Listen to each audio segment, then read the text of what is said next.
importantes fue que sucedió el 9 de abril de 1948.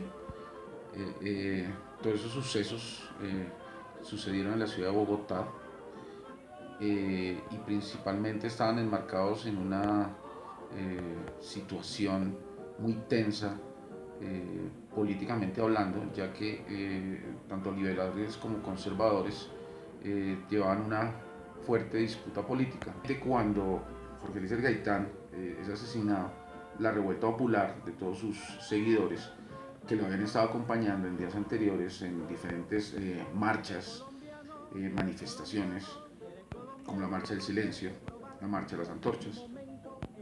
Entonces, toda esa gente que había estado rodando a Gaitán y que lo acompañaba en la plaza pública y que además se sentía identificada con él y con su discurso y con su visión del país y de la sociedad frente a las oligarquías, pues obviamente reaccionaron al saber que su líder había sido asesinado.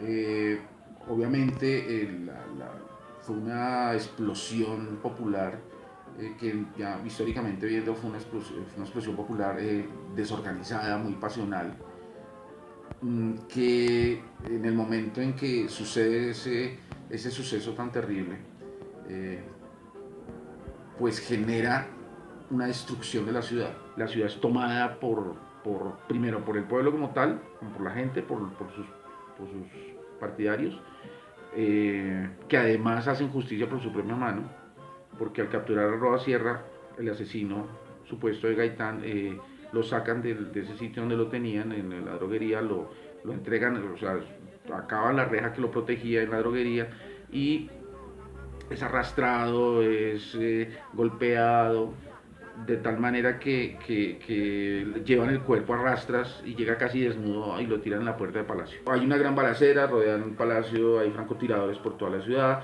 Como lo estaba diciendo antes, los francotiradores se toman los techos y cualquier persona que saliera de sus casas era acribillado. Desde campanarios, techos altos, ventanas altas. Había muchos francotiradores de todas índoles, que simplemente estaban matando al que vieran en la calle. No importaba, no preguntaban, sencillamente la gente era asesinada.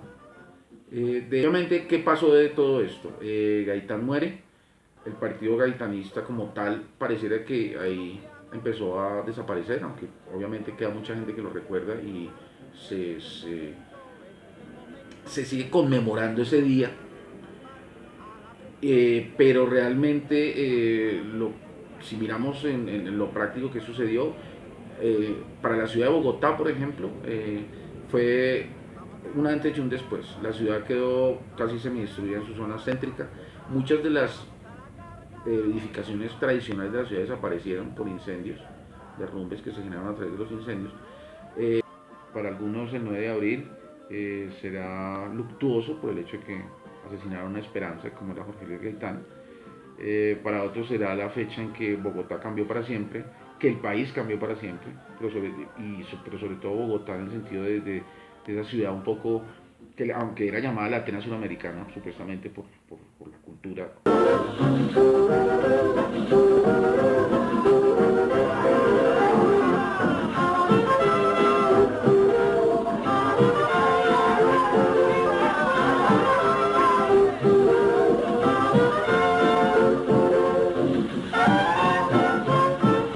Del Bogotazo tengo un recuerdo que era muy niña, tenía 7 años y llegué del colegio a almorzar y estábamos almorzando cuando en el radio oímos una noticia de que acaban de matar al caudillo Jorge Eliezer Gaitán. El pueblo tenía muchos seguidores, entonces por eso, por la manera de hablar y de la manera de hablar, él en el pueblo tenía mucha influencia. Entonces causó mucho impacto y a mí me impactó eso de una muerte así violenta, porque en mi época poco se sucedía eso.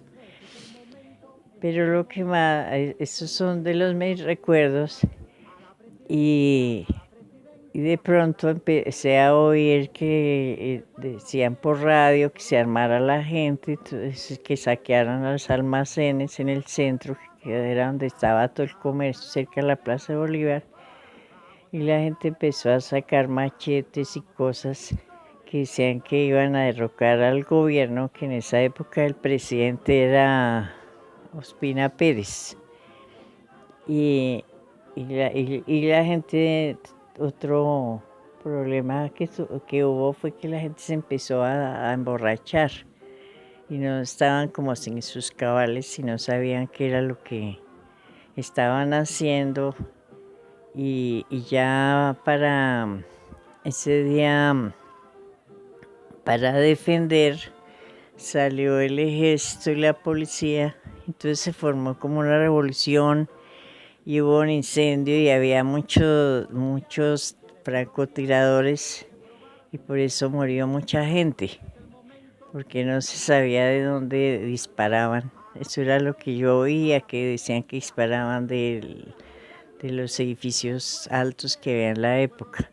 Según contaban, porque yo de niña nunca vi nada de eso, sino lo que oía, que el cementerio central, eso eran los corredores llenos de cadáveres. Y ya cuando...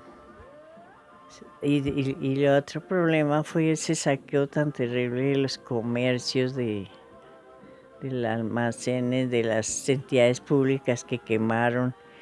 Inclusive en esa época quedaban los presos en La Picota, llamaban el Pagnótico La Picota, y de allá se salió mucha gente y ellos también salieron a saquear. Eso era, mejor dicho, algo sin control. Y nadie, porque es que yo como era tan niña, era lo que recuerdo. Y lo que me viene eso es a una enseñanza hoy en día, que uno siempre debe, para la juventud, que se debe respetar los ideales de las demás personas y haber tolerancia para que no vuelva a suceder, a repetirse, porque eso fue muy terrible, eso, que murió mucha gente inocente, que Jorge Eliezer Gaitán estaba candidato a la presidencia.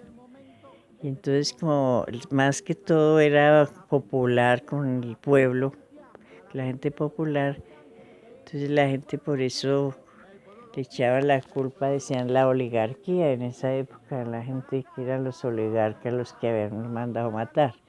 Y según al señor que lo acusaban de haberlo matado, murió de una forma muy cruenta, porque eso lo hirieron y lo arrastraban, según decían, por la séptima y hasta que... Pero lo más terrible fue haber muerto tanta gente inocente.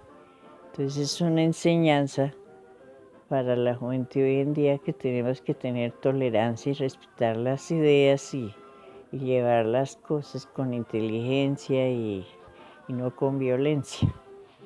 Si eres colombiano lo tienes que probar, este es el momento, este es el momento, este es el momento, la patria hay que salvar, a la presidencia, a la presidencia, a la presidencia, Gaitán tiene que ir, el pueblo lo quiere, el pueblo lo quiere, el pueblo lo quiere y él que hace sentir, vamos a la carga.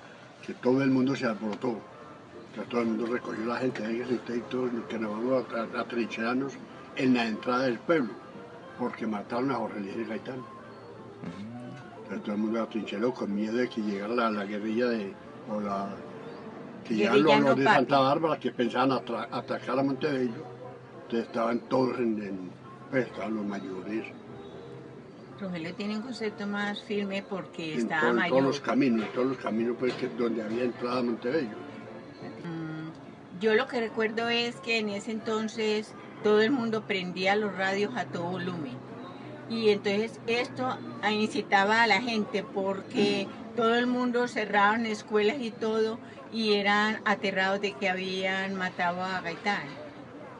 O sea, los liberales o los conservadores, si el pueblo era conservador decía que los liberales los iban a conspirar, y si era liberal decía que era al contrario. Es como que yo tengo así, yo me acuerdo que el hermano mío le dieron un fusil así todo grandote que le quedaba hasta por aquí. Era bajito como vos. La chusma. Se decía era chusma, no se decía guerrilla, sino chusma. No, en los pueblos en sí fue más pasivo. En los pueblos de Canao.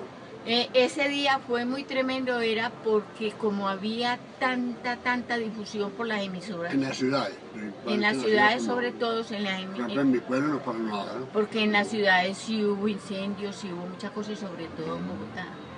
Pero en los pueblos... En mi pueblo no fue una prevención nomás, porque se decía que Santa Bárbara iba a atacar a Montevideo nomás.